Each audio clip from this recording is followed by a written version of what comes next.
MLA Rajagopal Reddy ప్రణాళిక. Uttam Gutta PCC chief కు దగ్గరయ్యే ప్రయత్నం. కార్యక్రమాలకు ఆహ్వానిస్తున్న మునుగోడు ఎమ్మెల్యే. పొగడ్తలతో ముంచేస్తున్న రాజగోపాల్ రెడ్డి. మినిస్టర్ పోస్ట్ కోసం కోమటిరెడ్డి ఎత్తుగడలు. ఉత్తమ్ కు సీఎం అయ్యే అర్హత ఉందంటూ కామెంట్లు. మంత్రి పదవి కోసం మునుగోడు ఎమ్మెల్యే రాజగోపాల్ రెడ్డి కొత్త రాజకీయ వ్యూహాలను అమలు చేస్తున్నారని రాజకీయ వర్గాల్లో చర్చ జరుగుతుంది.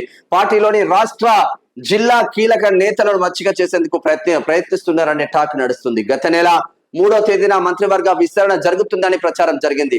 ప్రమాణ స్వీకారమే తరువాయి అనే సమయంలో కేబినెట్ విస్తరణ వాయిదా పడడంతో రాజగోపాల్ రెడ్డి అనుచరులు తీవ్ర నిరాశకు గురయ్యారు. అరే, ఇంట్లో అన్న ఆల్రెడీ మినిస్టర్ కోమటిరెడ్డి వెంకటరెడ్డి, ఇంట్లో అన్న మినిస్టర్ అయిన తర్వాత మళ్ళా తమ్మునికి ఎట్లా మినిస్టర్ ఇస్తారు? ఏ నల్లగొండలో ఆలేరు ఎమ్మెల్యే లేడా మినిస్టర్ ఇవ్వడానికి? ఓ బీసీ బిడ్డ లేడా? ఇప్పటికి ఆల్రెడీ కోమటిరెడ్డి వెంకటరెడ్డి మినిస్టర్ గా ఉన్నారు, ఉత్తమ్ కుమార్ రెడ్డి గారు మినిస్టర్ గా ఉన్నారు ఉమ్మడి నల్గొండ జిల్లా నుంచి.